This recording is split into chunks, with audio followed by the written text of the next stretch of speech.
Welcome back for another video. I'm Ehabad, a free-to-play endgame player in Raid Shadow Legends, and today we're going to take a look at faction wars. Today is going to be the Skinwalker faction. We're going to look at stage 21 with a low spend friendly, free-to-play friendly budget team. So I will be running no legendaries in this team and only 2 6-star champions, and let's see how we get on.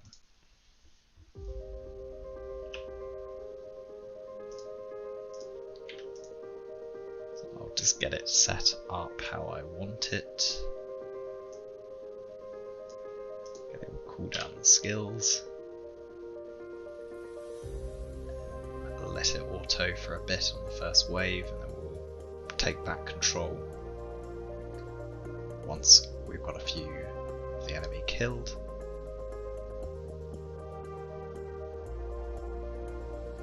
And at the end of the run we'll go through the builds that we've used here.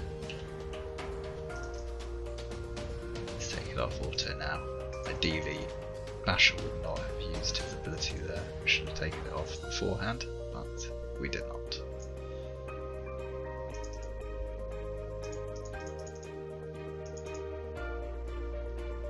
My main concern with this particular setup is whether we actually have enough damage.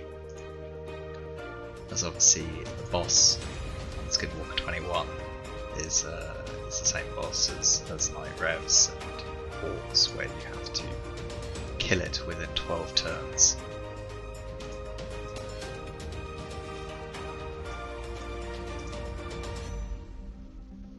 So let's see, we have the Stinging Blast again, so we can just press auto for a little bit.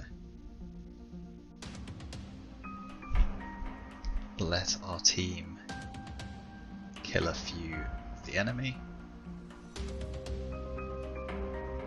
As you can see, pretty risky to allow any form of autoing.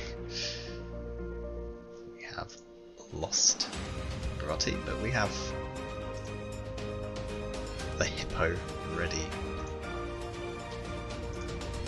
for the resurrection, which also gives us a nice strengthen. Cool down their abilities again.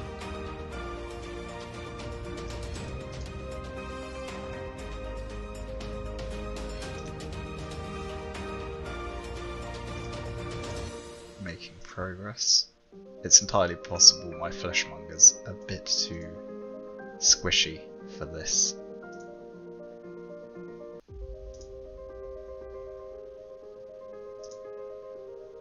But let's see. We'll do what we can. It's important to take down the left ad first of all, as that ad will be provoking us.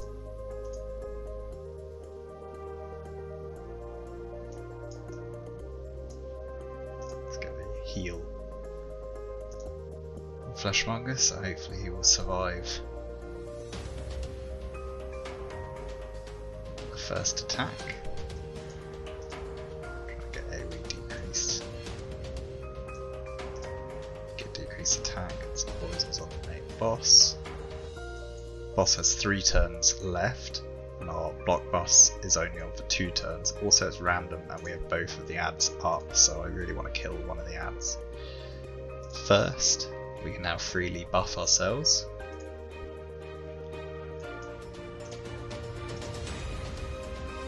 We still have 3 turns before the boss will be coming back for us. Most of our damage is going to be coming from Fane here. Currently built for Bat Eater, a damage dealing relentless.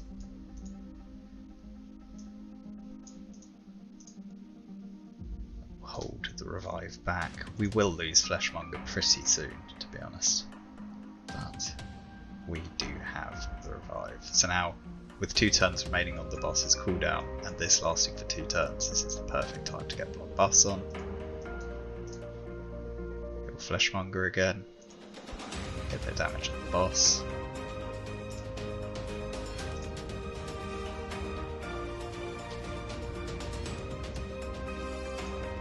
Apply decrease attack. Get some damage.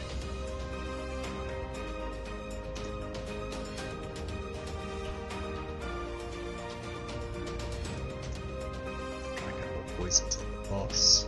We won't buff. He'll be using his debuff exchange, or debuff and buff exchange mechanic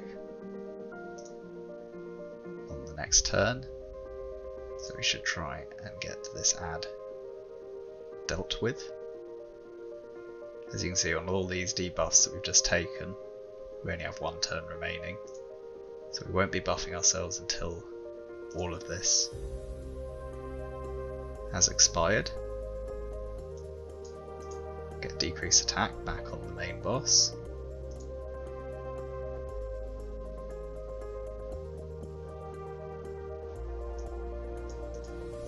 Go for the heal again. Now we can buff ourselves. Drop the defense. Get some damage in on the boss. 2 turns remaining again.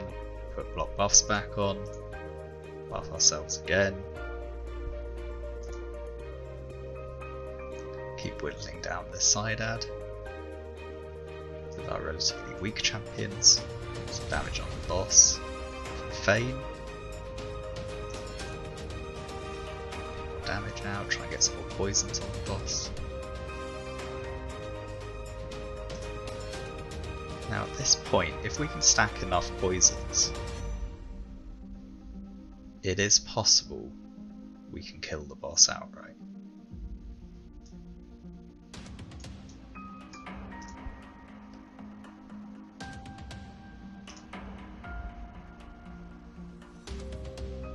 But I don't think we will. So we'll play it safe.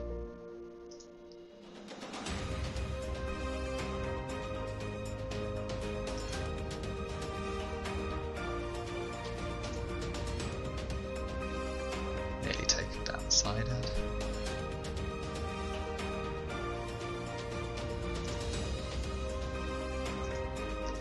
Revive Feign. Get the decreased defense. Decrease attack and poison. Try and get another poison. Failed. We can safely buff ourselves. Now we have 12 turns with which to kill the boss. Get the block buffs on again.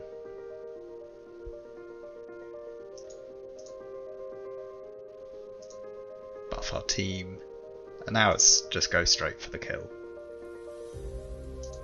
That's all we're looking to do now. Let's get enough damage out to kill him within 11 turns. Again, being cognizant of the debuff exchange.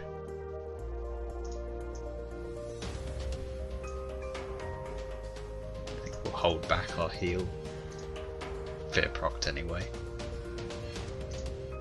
Hold back our abilities there.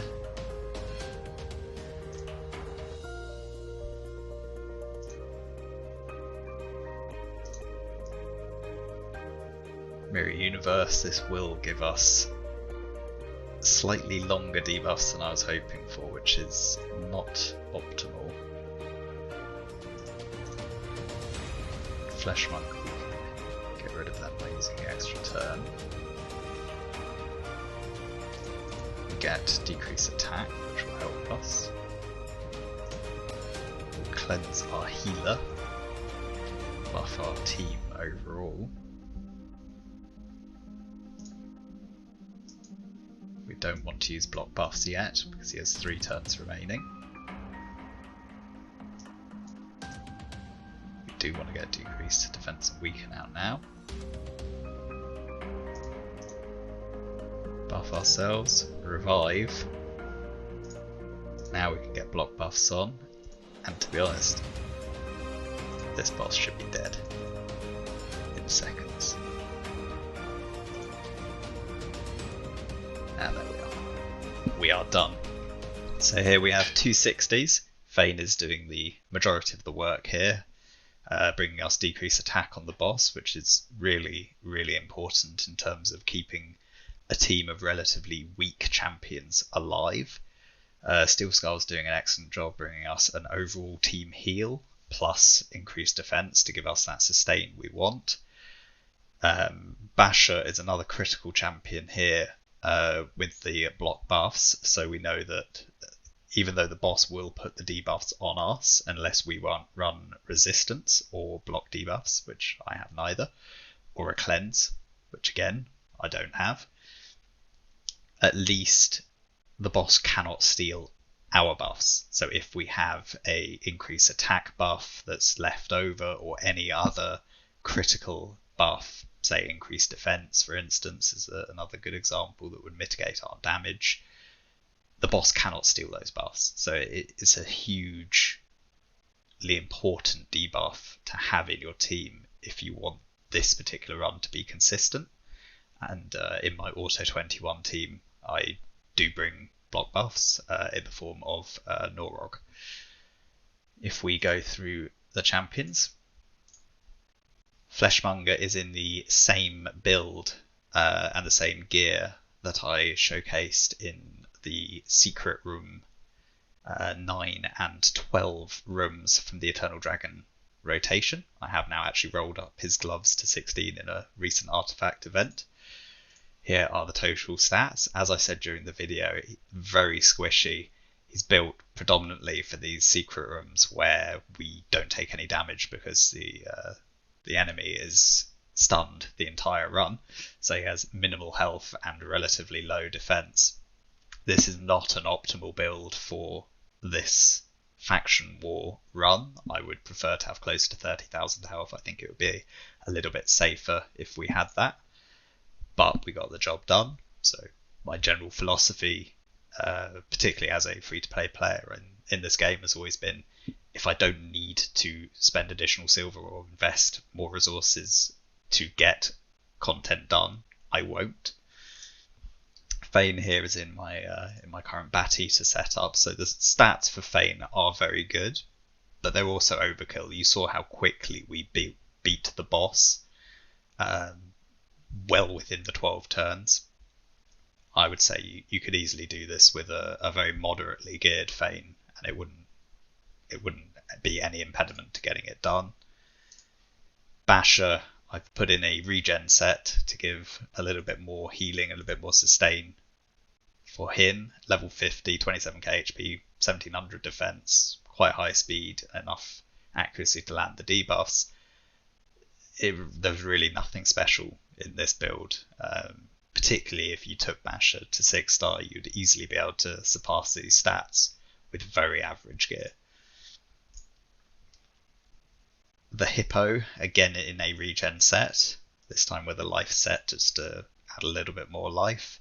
We've got 42k HP, 2k defense, again a good speed, and the rest of the stats are irrelevant. Again, if you wanted to take the Hippo to 6-star, these stats are extremely achievable with very average gear once you rank him up to 6-star. And Steel Skull rounding out this composition in 2 Immortal sets and a Perception set. Again, just sort of spare gear I had for this content. Around 200 speed, enough accuracy to land the debuffs, and a good amount of HP to ensure that he manages to survive throughout the content. As you saw, it was never really in any big danger. The skills are booked on Steel Skull, they are booked on Hippo, they are booked predominantly on Basher, and obviously Fane is booked for my clan boss team. Fleshmonger is also booked. In terms of masteries, you've seen this before on Fleshmonger. Fearsome Presence in a stun set for the secret rooms.